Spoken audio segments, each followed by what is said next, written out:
السلام علیکم ورحمۃ اللہ وبرکاتہ۔ بسم اللہ الرحمن الرحیم۔ معزز سامعین و حضرات، اسلامک ایجوکیشن اردو چینل پر ویڈیوز دیکھنے کے لیے ہمارا چینل سبسکرائب کیجیے اور بیل کے آئیکن پر کلک کیجیے تاکہ آپ ہماری تمام آنے والی ویڈیوز سے باخبر رہ سکیں۔ غزوہ خندق کے موقع پر تمام مہاجرین و انصار بڑی جانفشانی کے ساتھ خندق کھود رہے تھے۔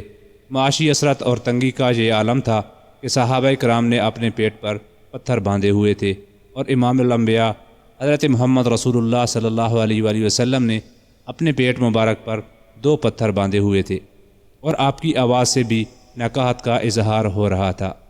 حضرت جابر رضی اللہ تعالیٰ عنہ نے جب آپ کا یہ حال دیکھا کہ آپ بھوک سے کس طرح نڈال ہیں تو آنکھوں میں آنسو آ گئے اور فوراً اپنے گھر تشریف لے گئے اور اپنی بیوی سے جا کر پوچھا کہ کیا تیرے پاس کھانے کے لیے کوئی چیز ہے؟ میں نے تو رسول اللہ صلی اللہ علیہ وآلہ وسلم کی بھوک کی شدت سے جو حالت دیکھی ہے وہ میری برداشت سے باہر ہے۔ فرماتے ہیں کہ میری بیوی نے گھر سے ایک تھیلی نکالی جس میں تقریباً 3 سیر جو تھے۔ میں نے اسے کہا کہ جلدی جلدی یہ جو چکی میں پیس کر آٹا تیار کرو۔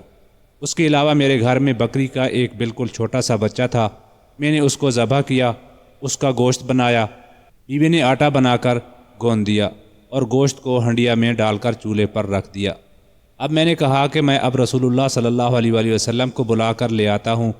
جب میں گھر سے نکلنے لگا تو بیوی نے مجھے بلایا اور کہا کہ دیکھیں یہ مشکل 8-10 آدمیوں کا کھانا ہے، رسول اللہ صلی اللہ علیہ وآلہ وسلم کو علیحدگی میں دعوت دینا اور ان کے ساتھ صرف چند آدمیوں کو دعوت دینا، ایسا نہ ہو کہ آدمی زیادہ آ جائیں اور کھانا کم پڑ جائے تو شرمندگی اٹھانا پڑے گی۔ لا تفضحنی برسول اللہ صلی اللہ علیہ وسلم ومن معہ۔ چنانچہ میں رسول اللہ صلی اللہ علیہ وآلہ وسلم کی خدمت میں حاضر ہوا اور آپ کو علیحدہ بلا کر ان کے کان میں بات کی کہ میں نے چند آدمیوں کا کھانا تیار کیا ہے، اس لیے آپ اپنے جن صحابہ اکرام کو مناسب سمجھیں ساتھ لے کر میرے قریب خانے پر تشریف لائیں۔ پیغمبر علیہ الصلوۃ والسلام میری یہ گزارش سن کر ایک ٹیلے پر تشریف لے گئے اور تمام اہل خندق کو کام بند کرنے کا حکم دیا اور فرمایا یا اہل خندق انا جابرا قد صنع صورا فہیھلا بکم، کہ اے اہل خندق تمہارے لیے جابر نے کھانا تیار کیا ہے، جلدی چلے آؤ۔ حضرت جابر رضی اللہ تعالیٰ عنہ فرماتے ہیں کہ یہ اعلان سن کر میں تو عجیب کیفیت میں مبتلا ہو گیا۔